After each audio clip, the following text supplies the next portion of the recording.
sobre a reforma política que olha, é melhor, o mais votado, eu acho que tem apoio no Congresso e acho que tem apoio na sociedade pelas pesquisas que eu vi a minha vida inteira. Ibope, eu acho, não tenho certeza. Não, eu não tenho essa certeza. Eu tenho. Porque, deixa eu falar, só a minha pergunta. No caso de vassoura na reforma política, com certeza quem vai ter mais prioridade a se eleger é quem já tem mandato. É verdade. E quem não tem mandato fica muito mais difícil, porque quer dizer, a casa se renovará sempre com as mesmas caras, sem dar chance a outras pessoas de ser candidato. Olha, eu estou vendo esse ponto de vista. Olha, primeiro é o seguinte, se você me der um parlamento no mundo, não nas democracias mais frágeis, mais fortes, onde a renovação no parlamento é muito grande, eu gostaria de saber, eu não conheço. E nem acho, mas nem acho que a grande renovação como é hoje no Brasil, metade do parlamento foi renovada. E toda eleição é assim, porque 25% perde, 25% disputa outro cargo. Já é assim, eu não sei se é bom mudar 50%. Eu sei que nos Estados Unidos não é assim, eu sei que na Inglaterra não é assim. Você vê que tem distritos na Grã-Bretanha, na Inglaterra, que o Partido Conservador ganha aquela eleição há 70 anos. Então, o difícil não é ser candidato no distrito, o difícil é ser candidato dos conservadores ou dos trabalhistas em outro distrito. Então, essa questão da renovação a gente tem que tomar cuidado, porque, por exemplo, vou te dar um exemplo. Eu acho que o Miro Teixeira ser sido reeleito foi bom para o Brasil. O Miro Teixeira é um bom deputado federal. Então, ele tem 10, 11 mandatos, é o deputado que tem mais mandatos. Eu não sei se você tirasse dele o direito de ser deputado, se teria sido bom para o parlamento. É um deputado muito atuante. Estou dando exemplo assim.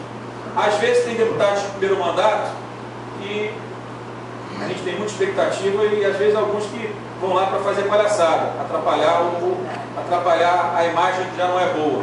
E eu tenho certeza que a população quer votar na pessoa e quer os mais votados. A população rejeita o Enéas ter feito 1,5 milhão de votos e o Vanderlei, que era aqui da ilha do governador, em São Paulo ter tido 200 votos e ter sido deputado federal há 4 anos. Isso a população rejeita, que é a questão do coeficiente eleitoral, do voto de legenda. Entendeu?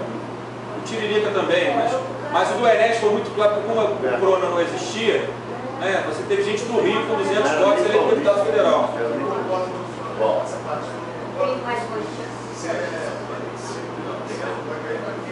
Porque a renovação ela vai continuar do mesmo jeito. Eu acho que ela vai continuar do mesmo tamanho.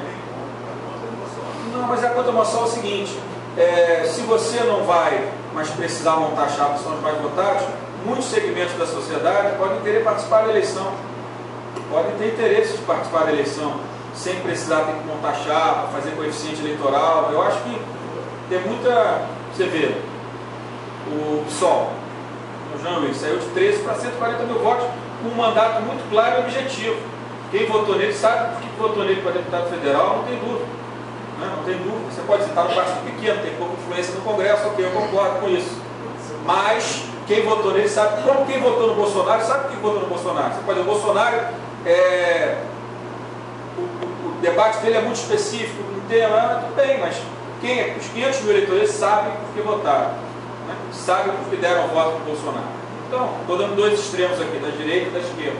Então, eu acho que essa questão da representação é muito mais uma questão da vontade de participação. Eu digo, claro, eu, por exemplo, eu não sou contra você ter um modelo metade distritão, eu acho que o distrital não passa aí, metade lista. Eu não sou contra, porque eu acho que, por exemplo, a participação da mulher, ela só será resolvida no voto em lista. Qualquer outra, põe 30% de candidatos mulher, põe na televisão, começa tudo besteira, porque ou você vai dar a ela as condições para que ela tenha a estrutura que a maioria dos homens tem para disputar, ou você vai botar numa lista e o seu partido vai dizer, meu partido é um homem e uma mulher. Né? Eu acho que foi assim, a representação das mulheres era 8%, até que um partido fez isso. O meu partido é um homem e uma mulher. Aí nas pesquisas esse partido cresceu, todo mundo teve que montar a lista parecida. Então a lista tem vantagens. Tem vantagens, como você está dizendo, você está fazendo uma crítica correta, tem desvantagens. O atual, o distritão tem desvantagens, mas é um passo à frente. É claro que a lista, eu posso pegar um doutor, um médico renomado, um grande neurologista, eu posso pegar um grande economista que não vai ter as condições que eu tenho por estar na política há muito tempo, de saber fazer uma eleição para ter voto. Ele não não sabe nem por onde andar, por onde começar. Mas na lista eu resolvo ele. Então a lista tem benefícios também. A lista tem benefícios, mas o brasileiro não quer votar na lista. O brasileiro rejeita partido. E se você falar que ele vai votar no 25 e não vai votar mais no Rodrigo Maia, talvez nem o meu eleitor vote mais em mim. Então, infelizmente, eu tenho essa convicção, pessoal. Tá. Olha, vamos ouvir agora a última pergunta do senhor Sérgio Santana, e nós encerramos as perguntas e as considerações finais do nosso expositor. Por favor, senhor Sérgio. Boa noite a todos, eu queria justificar a atraso está dando aula. Em primeiro lugar, parabenizar o nosso presidente do mundo por ter convidado o deputado que se destacar nesse tema, nos debates lá na Câmara, em relação à reforma política. E o tema que eu quero trazer aqui é justamente um tema que já deve ter sido debatido, mas como eu cheguei atrasado, eu queria ouvir a opinião de Vossa Excelência, que é a questão do financiamento empresarial de campanha.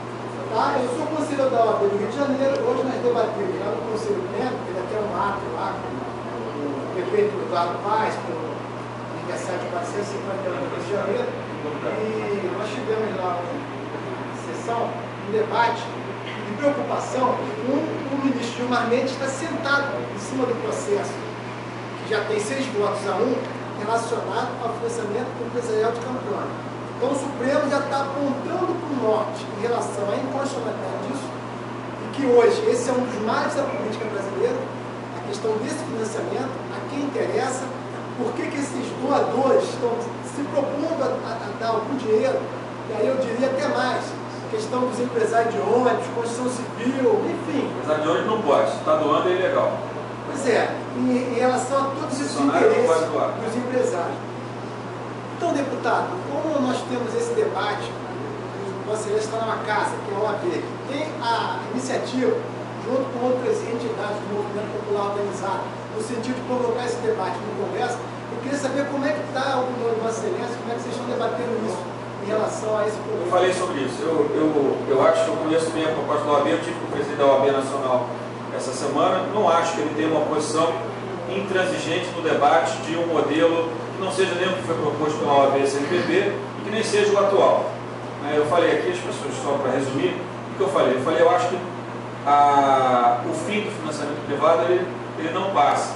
Eu acho que o financiamento público, a rejeição é brutal da sociedade, é muito fácil derrubar, até na sociedade, como eu disse aqui, vai tirar 1 bilhão da saúde, eu sei que não é bem isso, mas é muito fácil você criar a imagem para as pessoas de que o financiamento público exclusivo tem defeitos graves. Né? E o que eu acho? Eu concordo com você, né? Eu falei aqui, o Friboi dá 300 milhões de reais para a eleição, e dá para todo mundo, né? Quer dizer, não escolheu nenhum lado. Né? Eu acho que pelo menos se o empresariado brasileiro escolhesse um lado, eu penso igual ao PT, ótimo, doa para o PT tudo. Eu penso igual ao democrata, vou doar para o democrata, mas não. Eu tenho interesse no governo. Então, eu acho que se você conseguir restringir aqueles que têm interesse direto, interesse no governo, todo mundo tem, de forma indireta ou indireta. Também é uma utopia achar que há um mundo onde as pessoas não têm relações indiretas, pelo menos, com um governo, uma empresa. Mas se você restringir aquelas que têm interesse objetivo no governo, prestador de serviço, construção civil, prestador de mão de obra, você vai tirar do jogo aqueles que têm interesses muito objetivos no governo.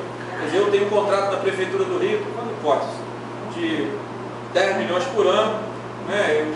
O governo paga direito, paga em dia, eu tenho uma boa relação com o prefeito. Poxa, eu vou gastar mais do que eu precisaria, do que eu gostaria, porque eu não posso correr risco de entrar um modelo diferente do atual prefeito, porque meus 10 milhões de faturamento vão virar zero.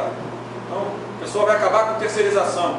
Por exemplo, no meu caso, nosso caso, apesar que somos um partido mais à direita, nós fomos contra esse avanço das terceirizações no Rio e no Brasil. Né? Então, o cara olhar e falou, não, se esse cara ganhar, o meu volume de terceirização, na melhor das hipóteses, vai cair 70%. Então, joga pesado no candidato do governo. Então, essa participação, eu acho que ela é mais nociva. Não que os outros não tenham, todo mundo tem interesse. Um empresário não doar pela empresa, pela pessoa física dele, que ele pode doar 10% do patrimônio dele, né, da renda do ano anterior. Ele pode, dependendo do empresário, ele pode jogar 10 milhões numa campanha, se ele quiser também, na pessoa física. Né? É claro que ele se expõe mais, né? Em vez da empresa dele doar, ele doar na física. Então, eu acho que você restringe. Agora, mais do que isso, o que eu disse, para mim, o mais grave, não é onde eu vou captar o dinheiro da minha campanha, é quanto eu vou gastar na minha campanha. Você não pode pegar uma campanha presidencial que custou 350 milhões e falar que ela vai se financiar com pessoa física exclusivamente. Não vai. Então, ou você vai reduzir o custo de campanha, aí você tem que descobrir como é que você reduz uma campanha presidencial para 30 milhões de reais para ser financiamento pessoal. Né? Tem que ser uma coisa assim, porque senão vai dar problema. Ou a pessoa de bem não vai mais disputar, ou vai disputar de uma forma com risco de caixa 2, essas coisas que a gente vê. Então, não é só você restringir quem vai dar, você tem que restringir quanto eu vou gastar. Estou dando a minha opinião pessoal, assim como político sou, já disputei 6 eleições, ganhei 5 e perdi uma. Então, eu quero saber o seguinte, eu fui candidato a prefeito, olha lá na pesquisa quanto é que custou minha televisão. Pô, dava raiva, eu tenho que gastar lá 2, 3 bilhões na televisão. Mas se eu não tivesse uma televisão com o mínimo de qualidade da TV Globo, eu ia passar desapercebido. E mesmo assim passei, porque o Eduardo era candidato à reeleição. Então, você tem que me dizer o seguinte, a televisão vai custar 200 mil reais. Ok, não tem problema. Eu vou ter mais facilidade de buscar dinheiro na pessoa física ou numa restrição de pessoas jurídicas. Mas se restringir e não restringir o custo, vai dar problema em algum lugar.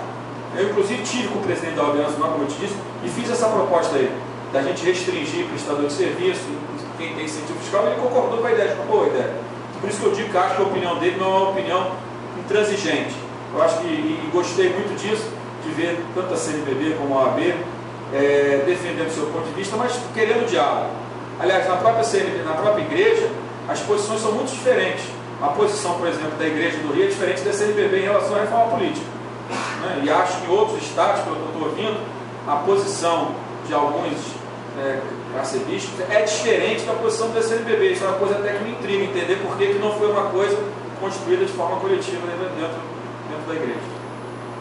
Bom, então, palavras com o presidente da OAB. Só vou me entregar aqui uma moção. Eu quero botar a ocupar o senhor que bater 6 horas. Geralmente que bate 6 horas para começar às 7. Mas só que o pessoal chegou tudo na hora. Quer dizer, ocupado que foi. Na minha esposa, o deputado chegou atrasado 20 minutos. Chegou 7h20. Agora, o errado, porque eu marquei 6 horas, todo mundo chegou. Tem 100 pessoas aqui. Chegaram 6 horas. O pagador chegou 15h30. Ficou até foi que ficou, quer dizer, eu estou ocupado. A minha foi minha, eu marquei 6 horas, já pensando no baixo azar. É sua, eu te prefiro do Rio. Se vai acabar com a perimetral, não vai passar. Eu marquei, já para chegar uma hora de entrada, o pessoal chegar, não estava assim. Agora, o pessoal, chegou tudo na hora. Aí a pessoa assim, foi daí, qual foi o deputado chegou? Quando ele chegou, mais ou menos 7, ele chegou só que não tinha entrado nos cálculos, vai chegar às 7, um pouquinho, mas só que a turma chegou cedo, ficou chota aberta aí. Mas eu estou querendo entregar uma pessoa aqui, através do contrato, da família. E já convidando o deputado para a aprovação da proposta, que vai ser provavelmente em meados de maio, né? Se possível, 6 de maio, um presente pessoal, não para mim, além do meu aniversário, para todos os brasileiros. Bom, 6 de maio seria uma boa data. E já para voltar aqui para falar de novo sobre a proposta já aprovada na Câmara.